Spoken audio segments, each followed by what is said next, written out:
Karena langit tak bertelinga, jangan salahkan hujan bila ia menjatuhkan cinta.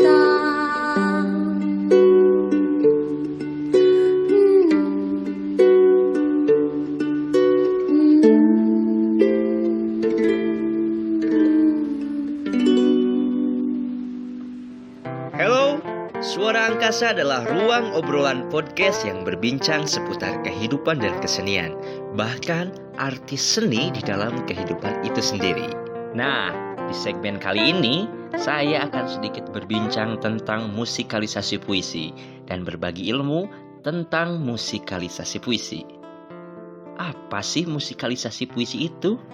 Menurut Supratman Abdurrani, musikalisasi puisi adalah upaya menampilkan puisi dengan jalan memasukkan unsur-unsur musik secara dominan.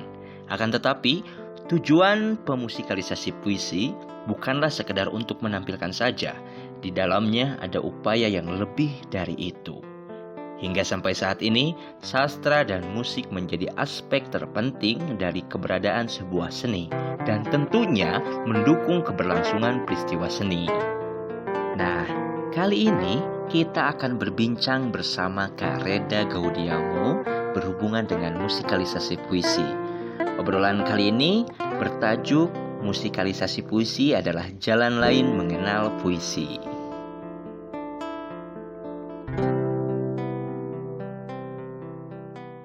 Halo, apa kabar Kak Reda? Kabar saya baik-baik saja. Akhir-akhir ini kesibukannya apa saja nih? Kesibukan sekarang, saya banyak ber-zooming IG live dan juga memberi kelas menulis di samping menyelesaikan novel saya, seri ketiga Nawila. Harus selesai pada bulan Juli. Ngomong-ngomong nih Kak, Kak Reda sudah berapa lama berkarya di dunia menulis dan bermusik? Saya bermusik sejak tahun 1982. Bahkan lebih awal dari saya mulai menulis untuk media massa. Saya dikenalkan oleh Pepeng Subardi, Pepeng Jari-Jari Subardi. Tahun 1982 Oktober dengan Ari Malibu. Waktu itu Pepeng yang mahasiswa antropologi FISIP UI perlu penyanyi lah, mau buat acara ulang tahun Ikatan Kekerabatan Antropologi, dan karena saya waktu itu di ospek dan dia tahu saya suka nyanyi, akhirnya jadilah saya korban untuk mengisi acara dan dipasangkan dengan Ari. Itu pertama kali menyanyi untuk publik. Kemudian kalau menulisnya, saya menulis pertama kali mengirim tulisan itu tahun 1984 ya. Kenapa saya ingat? Karena waktu itu saya sedang mencari uang tambahan untuk pergi ke Perancis dan saya berniat untuk tinggal lebih lama di Eropa, jadi saya butuh uang agak banyak. Waktu itu sih tiket aja cuma berapa ya? Cuma 500.000. Jadi saya butuh sedikit uang tambahan untuk bisa tinggal lebih lama di benua Eropa sana. Setelah itu kemudian saya jadi terus-terus menyanyi dan kemudian terus-terus menulis, tapi saya memilih untuk berkarir di dunia tulis menulis dengan bekerja di majalah Gadis pada tahun 1986. Lama sekali ya. Dan dari situ saya menjadi copywriter, saya menjadi editor, saya menjadi associate creative director, kemudian menjadi creative director, lalu menjadi chief editor, lalu publisher ya, dan terakhir berkat menulis juga saya mendapatkan pekerjaan sebagai Head Division Corporate Communication di sebuah perusahaan migas, oil and gas dari Prancis, Total EP Indonesia. Terus sejak kapan Kak Reda mulai terjun ke dunia musikalisasi puisi hingga akhirnya Kak Reda bisa membuat karya-karya terbaiknya? Terjun pertama kali musikalisasi puisi itu tahun 1987. Saya merasa terjebak lagi-lagi karena ketahuan suka nyanyi. Ya waktu itu saya sudah sering nyanyi bersama Ari, sudah manggung sana sini, dan adik kelas saya AGS Arya Dipayana mendapat proyek dari Sapardi Djoko Damono dan Fuad Hasan, Menteri Pendidikan dan Kebudayaan saat itu, untuk membuat lagu-lagu dari puisi. Tujuan dari proyek itu adalah mengenalkan puisi kepada kalangan muda, waktu itu mahasiswa, supaya mencintai musik, supaya mencintai puisi karya penyair Indonesia.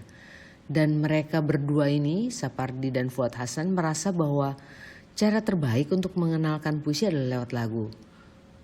Tapi tidak banyak lagu yang dibuat dari puisi. Waktu itu mungkin ada Bimbo, tapi Bimbo pun sudah lama tidak membuat lagu dari puisi. Jadi diperlukan karya-karya baru dan juga dari penyair-penyair baru atau penyair-penyair lama yang selama ini tidak dikenal sama sekali. Lalu dibuatlah 5 puisi menjadi lagu. Karya Gunawan Muhammad, Di Beranda Ini Angin Tak Kedengaran Lagi, Cintaku Jauh di Pulau Khairil Anwar, Padamu Jua Amir Hamzah, kemudian Hartoyo Andang, Toto Sudarto Bakhtiar, Gadis Peminta-Minta, dan Hartoyo Andang Jaya, sebuah elegi. 5. Dari 5 itu saya menyanyikan 3. Dan saya pikir ya berhenti sampai di sana saja. Tapi ternyata tahun berikutnya buat lagi, tahun 1988. Dan menjadi 24 lagu, 24 puisi dipilih menjadi lagu. Dan di situ puisi Pak Sapardi mulai buat lagu. Aku Ingin, Hujan Bulan Juni, waktu itu juga sudah masuk di sana. Kemudian pada tahun itu saya mengajak Ari untuk membantu proses rekaman karena proses rekaman di tahun sebelumnya sangat berantakan. Membuat karya terbaik, karya terbaik mungkin belum ya. Kayaknya belum ada di karya terbaik. Tapi kalau membuat musik dari puisi yang sudah ada, itu baru pertama kali saya lakukan tahun 2005. Jadi dari tahun 87, kemudian berapa tuh? 18 tahun kemudian saya baru pertama kali membuat lagu dari puisi itu 2005. Dari puisi Sapardi berjudul Gadis Kecil. Kemudian tahun 2007 saya buat satu lagi, Don't Tell Me, puisi Pak Sapardi juga yang diterjemahkan ke dalam bahasa Inggris oleh John McGlynn. Saya tidak banyak membuat musikalisasi puisi sih, karena saya merasa kalau puisinya saya nggak serak sama puisinya, saya susah sekali membuat lagu dari puisi itu. Terakhir saya membuat puisi dari, tunggu sebentar ya, Tudung Mulia Lubis bersama Ari. Kami berdua bekerja bersama-sama menyelesaikan 8 lagu untuk 8 puisi Tudung Mulia Lubis itu 2017. Jadi kalau tanya karya terbaik, saya rasakan tidak ada karya terbaik. Belum atau nggak ada kayaknya ya, nggak ada deh. Kira-kira hal apa saja yang menjadi menarik Dan hal sulit bagi Kak Reda sendiri dalam membuat lagu atau puisi? Kalau membuat lagu yang terkait dengan puisi, hal yang sulit adalah ketika ada orang menyodorkan puisinya untuk dibuat lagu, sementara saya nggak srek, saya nggak nyambung dengan puisi itu. Itu sulit. Itu bisa jadi siksaan. Dan saya bisa nggak nemu lagu sama sekali. Dan itu ya susah ya, karena pasti akan mengecewakan yang punya puisi. Itu sebabnya ketika orang banyak teman penyair mengirimkan puisinya dan minta dibuat lagu, saya sering menolak karena saya ingin menemukan puisi itu sendiri. Saya ingin mencari, membaca dan menemukannya. Kemudian puisi itu seperti bicara dan seperti apa ya, kayak expose itself, memunculkan dirinya. Dan biasanya kalau terjadi seperti itu, ada nyambungnya antara saya dan puisi itu otomatis melodinya tuh bisa keluar, bisa muncul. Kayaknya kesini, moodnya kayak apa nih, kayak gitu.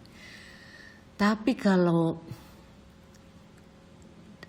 saya nggak serak dengan puisinya, ya repot banget sih. Seperti puisi Djoko Pinurbo, bagus-bagus, saya suka semua, tetapi hanya 1-2 puisinya yang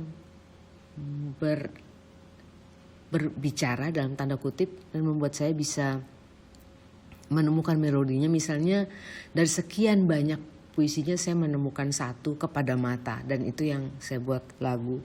Satu-satunya, enggak, ada 2 atau 3, tapi yang saya sering nyanyikan adalah Kepada Mata. Itu. Kalau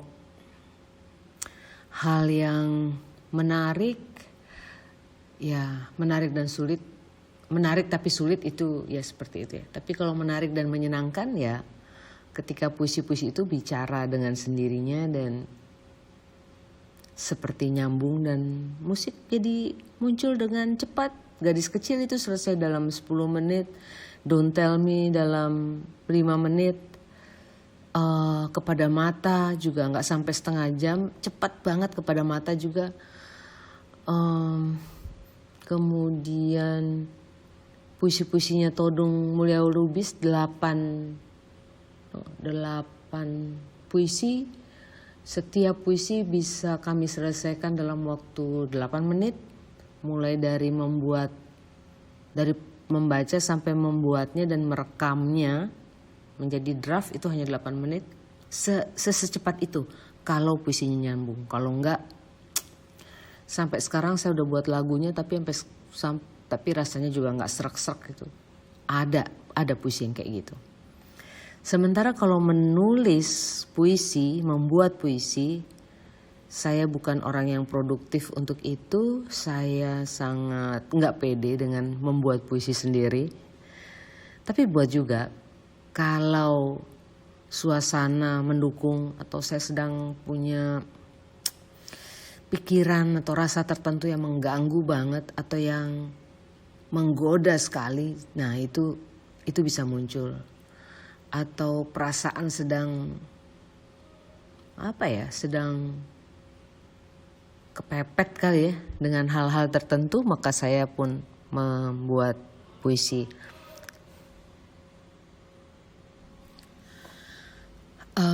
Puisi saya tidak banyak dan mungkin ya adalah puisi-puisi yang saya tulis dari zaman dahulu, tapi yang saya rasa agak lumayan itu mungkin nggak nyampe 10, dan beberapa diantaranya sedang saya buat lagu. 1 sudah jadi dan sudah ditayangkan beberapa waktu lalu oleh klub baca narasi, klub buku narasi, nggak salah itu namanya. Menurut Kak Reda sendiri, musikalisasi puisi adalah jalan lain mengenal puisi. Bisa coba dijelaskan tentang hal itu? Musikalisasi puisi adalah jalan lain mengenal puisi. Itu yang ditemukan oleh Sapardi dan Fuad Hasan. Jadi musikalisasi puisi adalah cara lain supaya orang-orang mau baca puisi penyair Indonesia. Banyak orang merasa terintimidasi oleh puisi karena perkenalan mereka pada puisi itu terjadi dalam peristiwa atau dalam keadaan yang tidak menyenangkan atau yang kurang seru atau terlalu seru sehingga akhirnya jadi menakutkan. Saya sendiri adalah orang yang tidak terlalu suka puisi, bahkan tidak suka puisi. Sehingga ketika saya masuk Fakultas Sastra, jurusan Sastra Prancis, saya memilih linguistik supaya jauh-jauh dari yang namanya puisi. Saya benci banget tuh sama pelajaran pengkajian puisi. Aduh, udah deh. Saya nggak tahu gimana cara mengkajinya. Karena menurut saya tuh puisi itu personal banget, dan ketika saya mendengarkan orang baca puisi menurut saya tuh mengerikan gitu, teriak-teriak, banting-banting kaki lah, tangannya ke sana kemari, dan aduh merinding saya dengarnya, dan saya tidak suka dengan rasa merinding itu ketika mendengarkan puisi. Dan aduh enggak deh, sampai hari ini saya tidak suka dengan cara orang baca puisi yang seperti itu. Tentu saja ada yang suka, silahkan, tapi saya enggak. Saya lebih suka membaca puisi dengan tenang-tenang saja, dengan cara yang saya suka, dan ya orang lain berbeda-beda ya. Nah, ternyata orang yang seperti saya tidak sedikit, ternyata banyak sekali. Dan kemudian ada orang yang lebih suka puisi dalam bahasa Inggris, lebih suka puisi karya penyair luar. Kenapa? Karena mereka lebih mudah mendapatkan akses ke puisi-puisi itu ketimbang ke puisi penyair Indonesia. Buku puisi sangat tidak laku pada masa itu ya. Berbeda sekali dengan sekarang. Puisi adalah tulisan yang mengisi halaman-halaman koran ketika berita sudah tidak ada lagi dan iklan tidak ada. Tidak ada iklan yang bisa mengisi pojok-pojok itu. Sehingga kalau nggak diisi puisi, halaman korannya coak-coak gitu ya, bolong-bolong. Wah nih gimana? Akhirnya dibuatlah satu pojok berisi halaman puisi. Tapi berapa banyak orang baca puisi koran? Apalagi koran. Anak-anak muda siapa yang baca koran? Bahkan dari zaman itu pun tidak banyak orang muda membaca koran. Sehingga semakin tidak dikenallah karya penyair Indonesia pada masa itu. Mungkin orang-orang mengenal puisi, tapi puisinya Chairil Anwar, Aku, Antara Kerawang Bekasi, kemudian ya puisi-puisi itulah yang ada di pelajaran buku bahasa Indonesia. Di luar itu nggak ada yang kenal, maka harus ada cara untuk mengenalkan puisi. Salah satu yang terfikir adalah musik. Kenapa musik? Karena musik itu kalau lagunya enak masuk telinga aman aja. Orang terima-terima aja. Kita nyumpel kuping pakai kapas, pakai apa juga kalau lagu sudah mulai berkumandang ya. Siapa yang bisa menahan? Kuping kita nggak ada katup penutup soalnya. Beda dengan mulut nggak mau makan ya udah mingkem aja, makanan tidak akan masuk. Tapi kalau telinga adalah organ yang begitu terbuka, menyambut bunyi apapun masuk. Itu sebabnya kita mesti pilih-pilih apa yang masuk di telinga kita. Jadi dipilihlah lagu. Kemudian lagunya seperti apa? Lagunya ya tentu supaya cocok dengan puisinya harus dibuat dengan sedemikian rupa.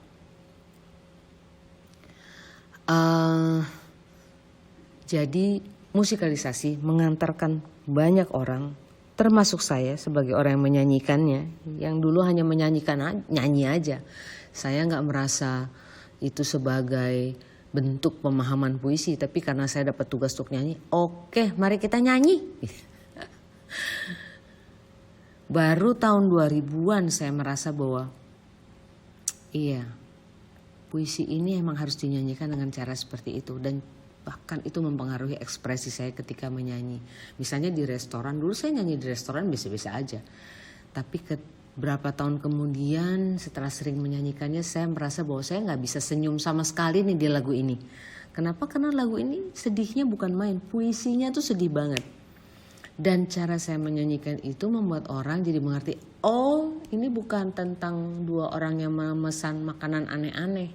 Tapi ini tentang dua orang yang berada di posisi begitu sulit dan gak tahu mau ngapain. Sehingga bicara dan bersama aja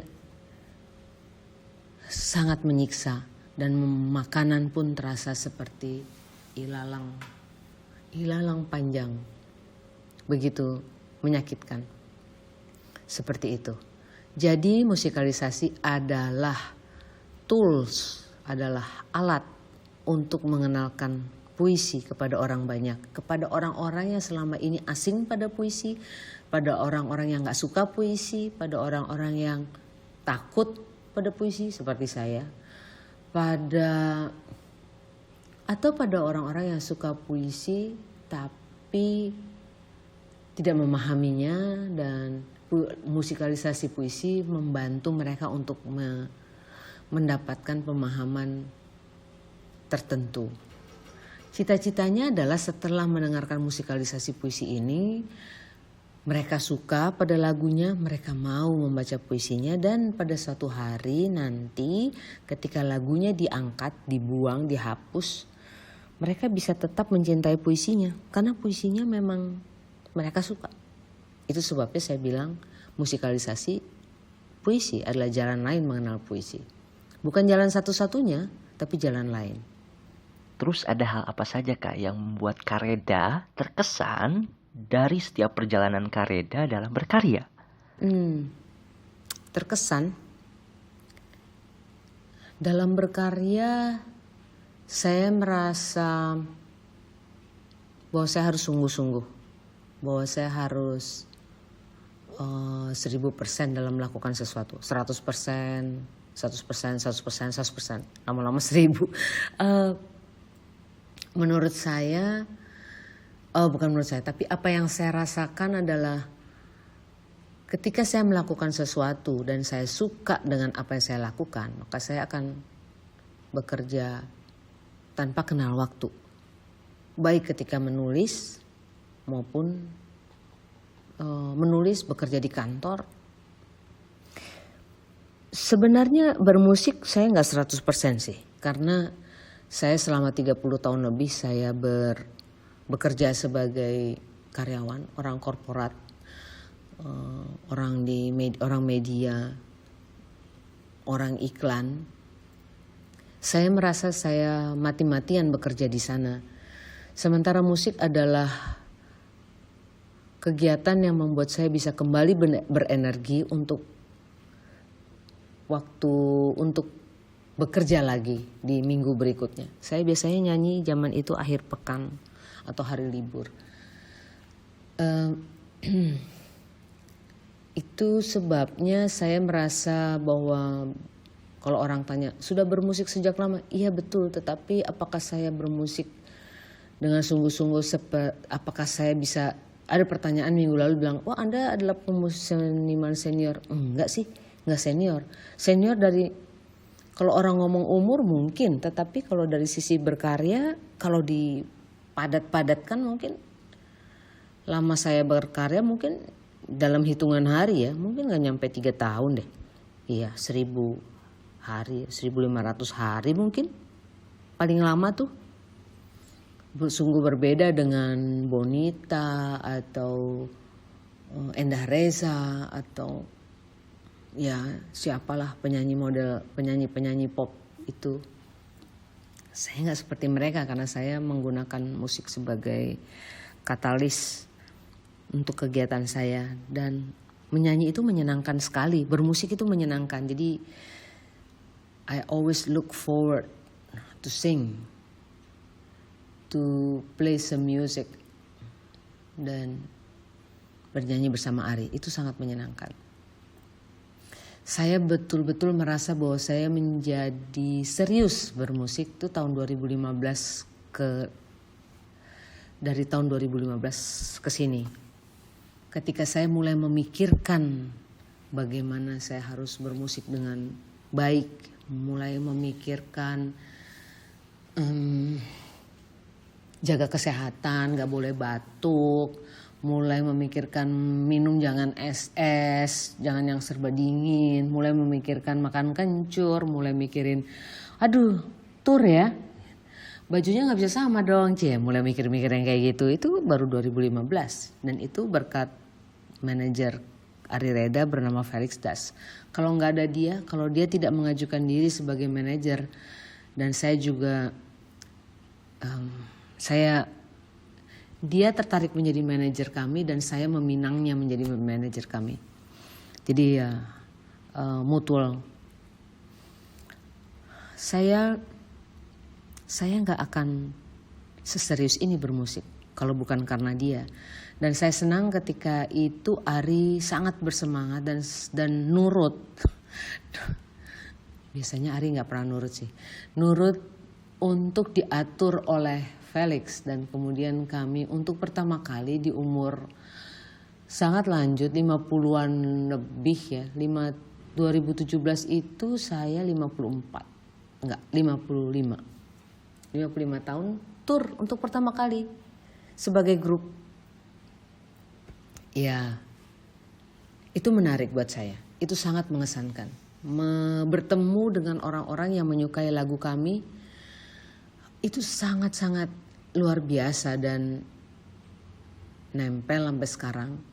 Dan itu terus terjadi setiap kali saya main dimanapun, meskipun sudah tanpa Ari, saya merasa bahwa aduh, ini adalah berkat yang luar biasa ketika seseorang, sekelompok orang, sekian banyak orang menyukai apa yang kami kerjakan dan bisa ikut bernyanyi bersama kami. Itu gila sih, gila banget. Di festival, di Folk Music Festival 2016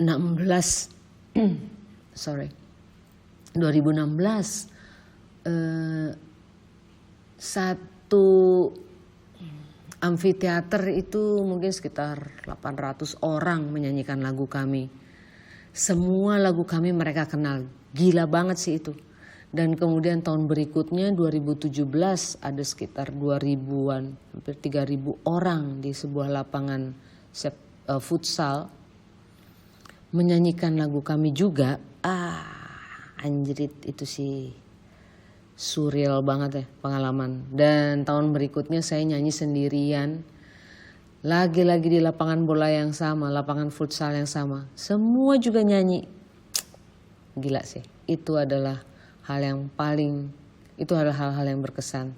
Tapi setiap kali main dan ketika orang datang dan bilang dan cerita bahwa lagu-lagu itu membantu mereka bikin kelarin skripsi, membantu mereka menyembuhkan patah hati atau membuat kisah cinta mereka makin seru atau dipakai buat nembak gebetan. Wah, itu adalah hal-hal yang yang mengesankan dan terus menerus berlangsung. Saya merasa sangat terberkati dengan hal itu, bisa berada dalam perjalanan hidup beberapa orang. Itu luar biasa. Oh iya Kak Reda, di zaman milenial ini bahkan mulai banyak bermunculan kelompok-kelompok musik yang mulai melirik puisi sebagai karakter kelompok musik itu sendiri. Bagaimana nih tanggapan Kak Reda? Saya sangat senang banget ketika banyak sekali musisi muda kelompok musik melirik puisi sebagai karakter kelompok musik itu sendiri. Menggunakan puisi karya penyair itu adalah satu langkah yang baik untuk membuat lirik yang baik ya.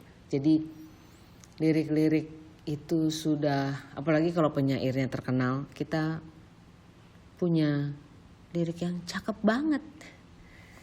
Dan ketika teman-teman kelompok bermusik ini mulai bisa bekerja sama, berkolaborasi dengan penyair muda terutama, buat saya itu keren banget. Dan itu adalah hal yang indah ya. Dan itu adalah persembahan yang luar biasa yang bisa diberikan kepada para pencinta masing-masing, kepada pada pengagum penyairnya, followers penyair, dan fans dari kelompok musik. Ini sangat seru dan saya sangat berbahagia ketika itu terjadi. Di luar sana juga terjadi hal-hal seperti itu ya. Jadi seperti Ben Harpers memakai puisinya Toni Morrison kalau nggak salah. Ya, mereka Ben Harper sebagai musisi muda menggunakan puisi dari penyair legendaris Amerika. Dan itu tentu saja menyenangkan. Saya suka dengan karya-karya Ben Harper dan saya sangat berharap juga musisi-musisi muda kita semakin banyak, semakin akrab bermain dengan, bekerja sama dengan para penyair. Karena memang harus diakui juga tidak semua musisi itu pandai membuat lirik. Nggak apa-apa loh nggak bisa bikin lirik itu. Itu sebabnya kita bekerja sama dengan lyricist. Di luar sana sih banyak orang yang kerjaannya bikin lirik. Seperti Bernie Taupin aja bekerja sama dengan Elton John sekian puluh tahun sampai hari ini. Kenapa? Karena Elton John emang nggak bisa bikin lirik. Nggak bisa. Dia mungkin bisa cerita, hidup gue nggak asik nih. Gitu. Kemudian Bernie membuat lirik untuk itu. Atau aduh gue lagi jatuh cinta nih. Atau dia buat lirik untuk itu. Terimalah kondisi bahwa kita tidak bisa membuat lirik. Dan itu tidak apa-apa. Tidak apa-apa sama sekali. Dan kalau untuk bisa menghasilkan itu kita bekerja sama dengan orang yang jagoan. Aduh, musik keren, puisi bagus. Wow, what do you ask for more? Sebagai penutup nih Kak, boleh sedikit memberikan kata-kata atau stimulus untuk anak-anak muda dalam mengembangkan proses kreatifnya. Saya ingin teman-teman muda tidak pernah merasa bersalah atas apa yang kalian kerjakan di proses kreatif. Buat apa aja itu nggak ada yang salah. Buat sepotong lagu, 2 potong lagu, nggak selesai, atau menulis lirik, mentok sana sini, itu adalah proses yang wajar. Jadi jangan pernah menyalahkan diri sendiri. Buatlah dan terus aja rekam atau catat apa yang sudah kalian buat. Nanti rekaman itu akan berguna ketika saatnya tiba dan mood kita lagi benar, atau pengalaman kita saat itu sudah cukup, atau emosi kita memang tersambung betul dengan catatan itu, maka pekerjaan yang cuma separuh atau baru mulai 2-3 kata itu akan selesai, akan menemukan bentuknya. Kemudian saya sangat ingin teman-teman muda tidak mudah terpengaruh oleh omongan orang lain. Orang-orang tuh emang ya gimana ya, hal yang paling mudah mereka lakukan dan paling cepat mereka lakukan apa? Adalah mengkritik, adalah mencela, adalah memandang nyinyir. Itu gampang banget dilakukan. Apalagi kalau kalian punya persoalan sama orang-orang itu, ya dengan lancar mereka akan mengirimkan kata-kata yang gak asik. Jangan terpengaruh. Jangan dipikirin. Tutup kuping. Jalan terus. Jadikan proses kreatif itu perjalanan kalian sendiri.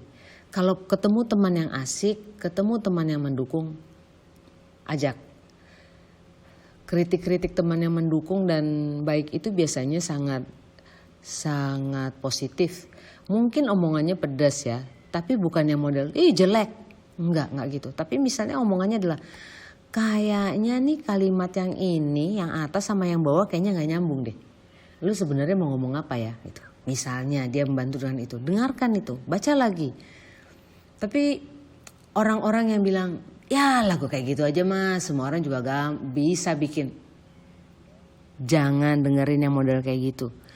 Kalau didengerin, kalian akan bete, terus kemudian proses kreatif akan berhenti. Kadang-kadang bukan cuma omongan orang sekitar dalam arti teman loh yang kayak gitu.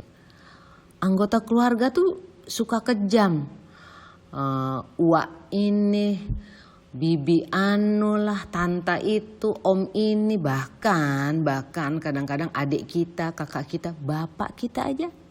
Kalau dia nggak ngerti apa yang kita kerjakan atau karena kesel ngeliat kita grang-greng main gitar atau sampai lupa makan gitu, bisa aja ngapain sih main musik kayak nggak ada kerjaan lain.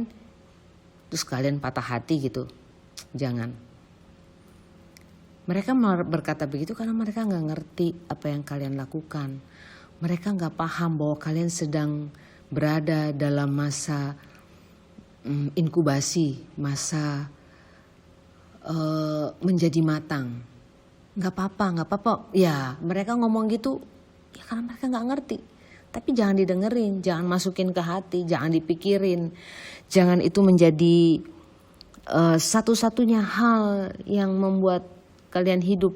Aduh gue gak didukung nih sama orang tua gue. Ya ampun, udah deh gimana dong gue. Ya jangan gitu.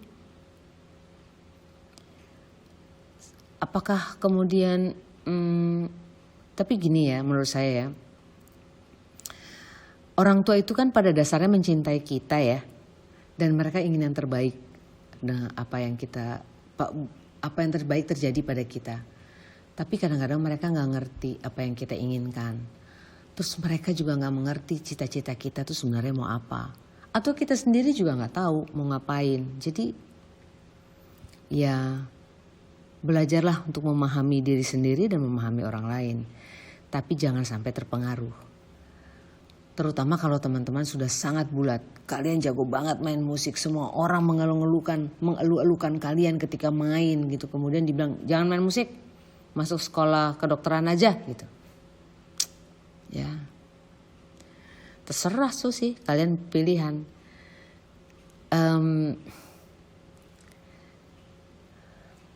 Kalau kamu suka jadi dokter juga, kalau saya jadi kamu, saya akan jadi dokter yang nyanyi. Gak ada salahnya kan? Itu yang saya kerjakan. Saya jadi sarjana sastra Prancis dan S2 komunikasi yang nyanyi. Karena saya di satu titik melihat, bukan satu titik, tapi sejak awal saya merasa bahwa dunia musik pada masa itu ya tahun 1980-an nggak menjanjikan kestabilan.